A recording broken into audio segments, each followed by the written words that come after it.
बघा, पूर्णांक संख्यावरील उदाहरणे, कॉम्पिटेटिव्ह एक्झाम, अपूर्णांक वगैरे याच्यावरचं बघायचं आहे आपल्याला. तर पोलीस भरतीसाठी पण आहे आणि अदरसाठी पण तुम्हाला कामात येणार आहे. तर सर्वात आधी काय करू आपण, हे एक्झाम्पल सोडून घेऊ.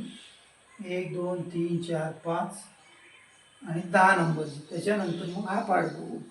बघा, 1 नंबरचं काय, 0.25 गुणिले 25 गुणिले 1.2, 14 2019ला 1 वेळा. बघा, आता याचा आन्सर आपल्याला काढायचा आहे. मग आता याचा आन्सर आपण डायरेक्टली काढू शकतो. कसं, बघा, पहिले या दोघांचा गुणाकार करू. 2.5 गुणिले 1.2, सरळ सरळ 12 पंचे 60 0 40 6, 12 गुणिले 24 आणि 6 30 झालं. दशक चिन्ह किती करांतर 1 आणि 2, म्हणजे किती आलं याचं उत्तर 3.0 पुण्याला 0.25. आता याचे तोंडीच काढू शकतो. 25 0 0, 25 0 0, 25 3 75. दशक चिन्ह किती घरांतर 1 2 3 4, 1 2 3 4 घरांतर दिलं. इथं काही नाही म्हणजे 0. मग याचं उत्तर आलं 0.75 डबल शून्य. आणि दशक चिन्हानंतर जी संख्या आहे त्याला किती शून्य लागून आले तर त्याला काही महत्व नाही, म्हणजे सरळ सरळ याचा आन्सर आहे 0.7 डायरेक्ट. त्याच्यानंतर बघा, 0.3 गुणला 0.2 गुणला 0.6 वगैरे 0.03 गुणला 0.06. मी सांगितलं डायरेक्ट. आता इथे बघू कसं, दुसरं आपण डायरेक्ट करू. 7 गुणी 12, 12 3 36, 36. दशक चिन्ह किती करांतर 1 2 3. आपल्याला माहित आहे 3 घरांतर 1 2, इथं काही म्हणजे 0 असणार आहे म्हणून दशक चिन्ह.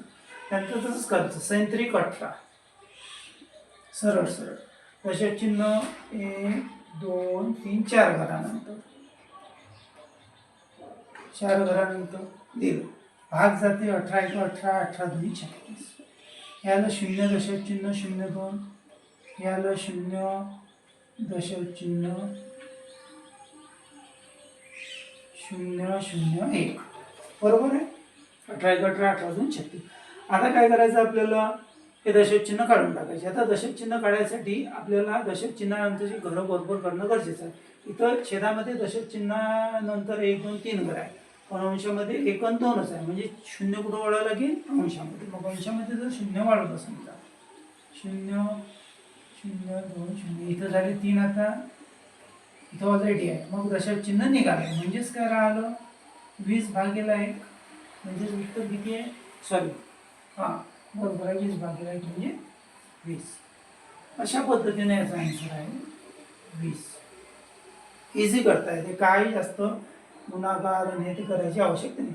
आता इथं लक्ष द्या, 259 भागेला 205, म्हणजे 259 अंशात आहे, छेदात 205 भागेला 37 2 छेद 41 2017. आता हे कसं करायचं,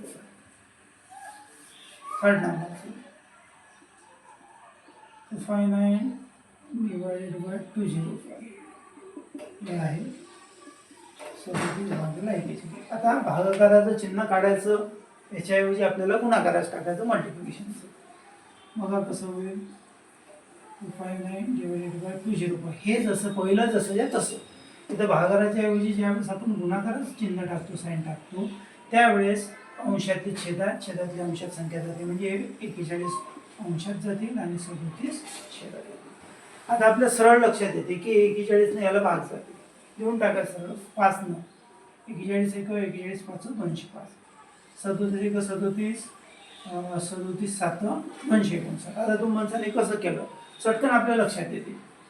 बघा, 5 1 41 गुणिले 5 जर केलं तर 5 1 5 5 24 गेला 5 चा भाग. इथं काय मिळालं, 37ला जर 7 न गुणलं तर इथं 7 7 49 येऊन राहिले, म्हणजे जाऊ शकते बा. मग आपण केलं 7 7 49 वाटचे 4 7 3 21 आणि 4 गेला सरळ सरळ, म्हणजे काही जास्त डोकं लावायची गरज नाही. मग काय आलं, 7 1 7 आणि 5 1 5. एवढंच याच्यामध्ये उत्तर होतं म्हणून आपण एवढं लिहिलं. आता याला भाग जात नाही, अंशाला छेदाला एका संख्येनं म्हणून संपला विषय. त्याच्यानंतर बघा, 0 दशक चिन्ह 2 अधिक 0 दशक चिन्ह 0 2 अधिक 0 दशक 0 0 2 0 0 0 0 2 2019. हे डायरेक्ट करू शकतो आपण केलं तर. बघा कसं, सर्वात मोठे किती करायचे 4 बरोबर आहे. ते पहिले 2 त्याच्यापेक्षा त्याच्यानंतरचे 2 त्याच्यानंतरचे 2 त्याच्यानंतरचे 2 0 सोडवलं तर पण कधी कधी चूक होऊ शकते म्हणून अशा पद्धतीचं गणित आपण सरळ काय करू बघा 0.2 0.002 0.0002 0.002 इथं काही नाही म्हणून 0 इथं 0 इथं 0 कारण काही फरक पडत नाही 2 2 2 2 0 सरळ डायरेक्ट तसे मेथडने केलं तरी आन्सर तेच काय मिळालं 0.222 त्याच्यानंतर 13/5 13/5 प्लस 4/3 डिवायडेड बाय म्हणजे भागलेला 13/10 प्लस 2/. आता काय करू पहिले सोडू तिरपा गुणाकार करून लसा 13 39 13 गुणिला 3 अधिक 5 गुणिला 4 भागेला छेदाछेदाचा गुणाकार असते भागेल इथे 13 गुणिला 3 अधिक 10 गुणिला 2 भागेला 10 गुणिला 3 13 39 अधिक 5 20 भागेला सॉरी डिवायडेड बाय 15 भागाकारात चिन्ह किंवा अंशामध्ये छेदामध्ये बघा 13 39 20 त्या दोघांची बेरीज करू किती आलं इथं आले 9 इथं आले 5 इथं 59 भागेला 30 झालं. याच गणिताचा अर्थ म्हणजे आता इथून आपण जसं सोडवलं तसं 15 इथं गुणाकारात चिन्ह 30 वरती गेले 59 59 एक 19 15 एक 15 15 तुम्ही 30 किती आलं 2 भागेला 19 किती आलं त्याचा आन्सर 2. त्यानंतर 10 नंबरचं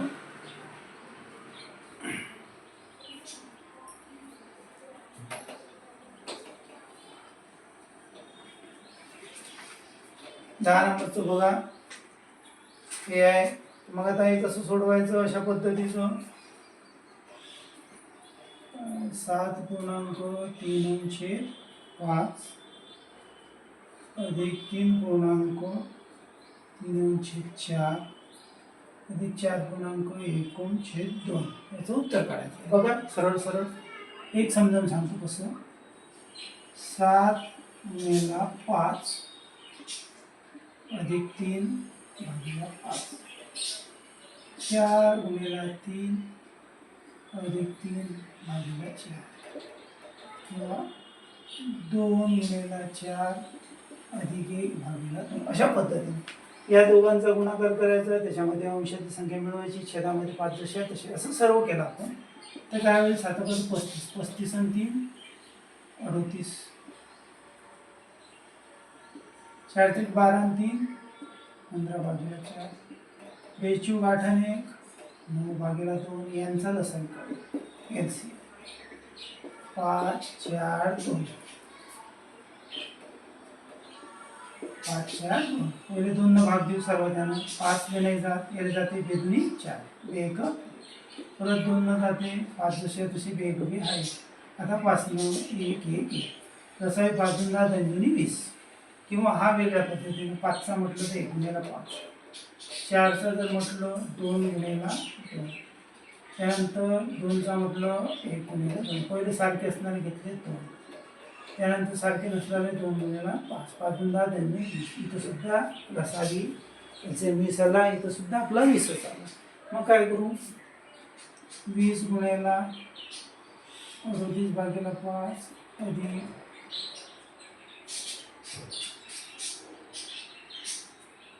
20 गुणिला 15/4 अधिक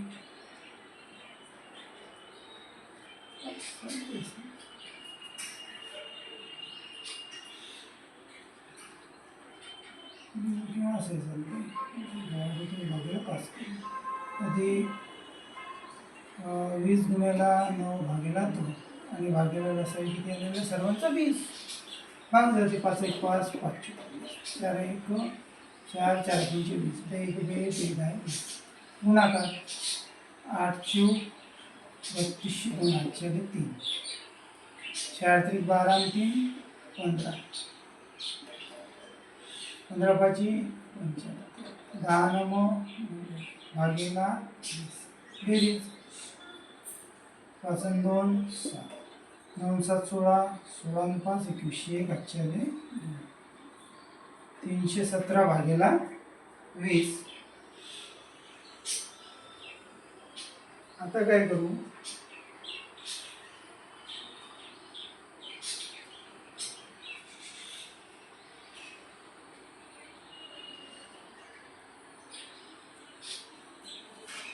याला भाग दिलीस ना 317ला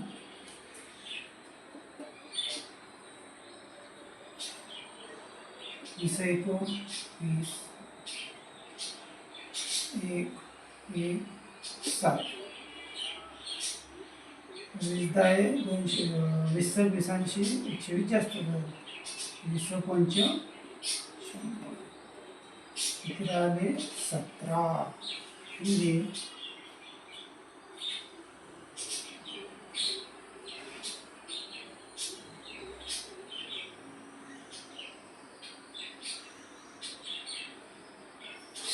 तर इथं 20 पाहिजे होते बघा याचं आता लिहू कसं 20 भाग दिला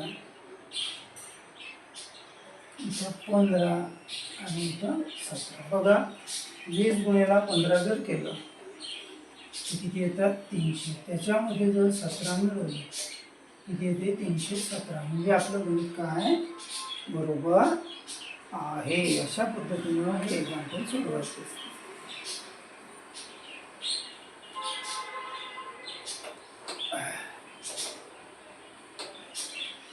त्यातून कुठं कुठं काय पुस्तकामध्ये चुका असतात त्या चुका कधी सोडवताना लक्षात येतात कशा येत नाही. त्याच्यानंतर आता बघा आता राहिला आपला हा पॉईंट तर खूप महत्त्वाचा आहे सर्वच एक्झामसाठी.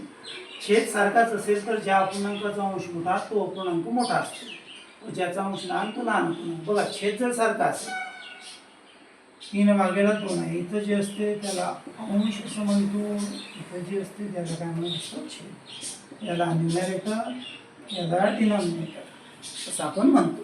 त्यामुळे छेद सारखाच असेल म्हणजे हा जो छेद सारखाच असेल तर ज्या अपूर्णांकाचा अंश मोठा तो अपूर्णांक मोठा व ज्याचा अंश लहान तो अपूर्णांक व ज्याचा अंश लहान तो लहान अपूर्णांक.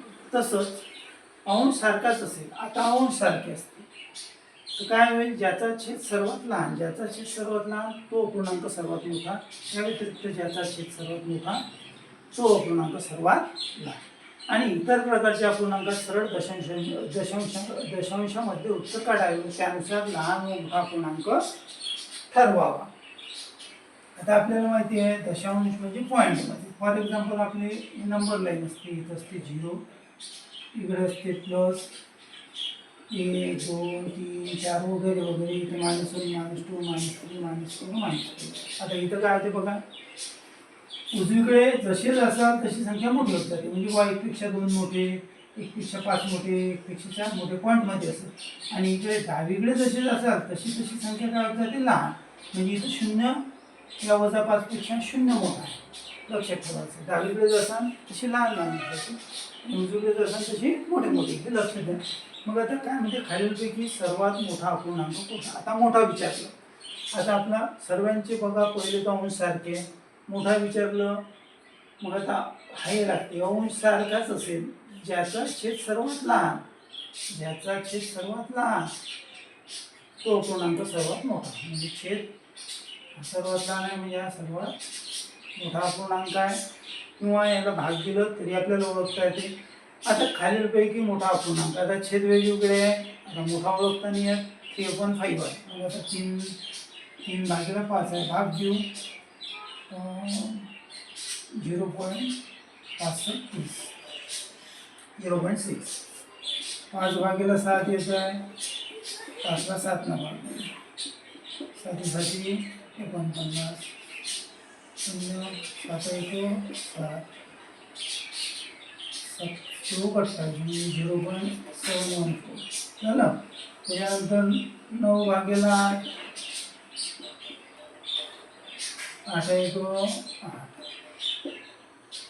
8 1 8 8 2 16. त्याच्यानंतर 7/9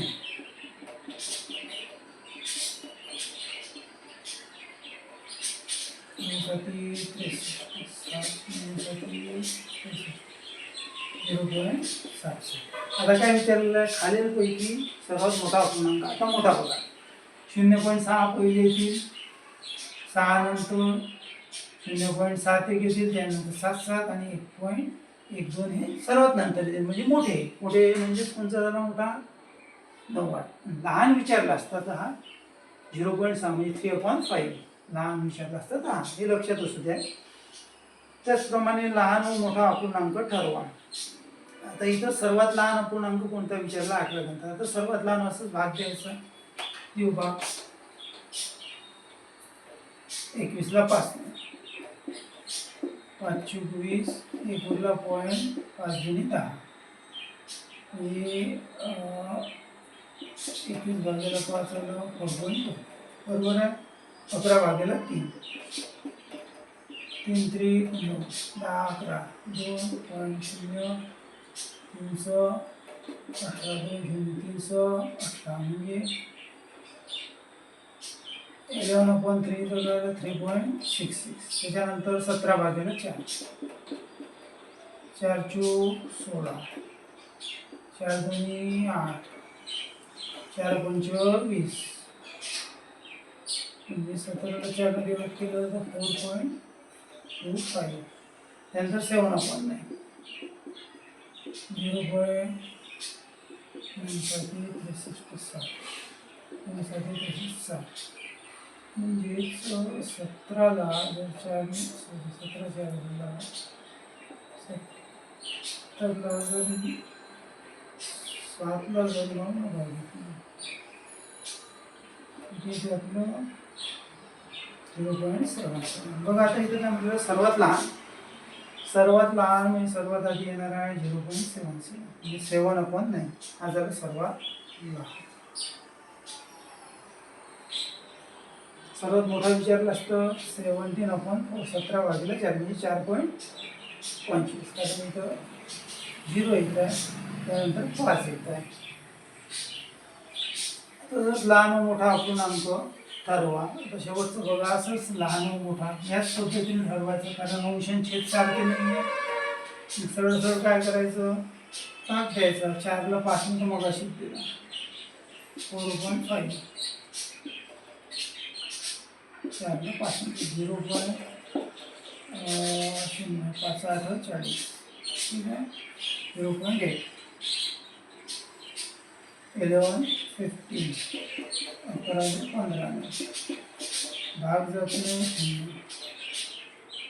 15 7 5 म्हणजे 105 5 होती 0 15 त्याच्यानंतर 9 5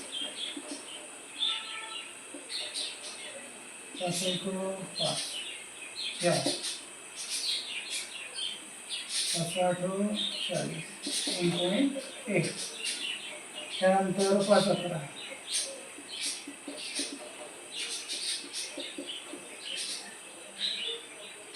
11 6 11 55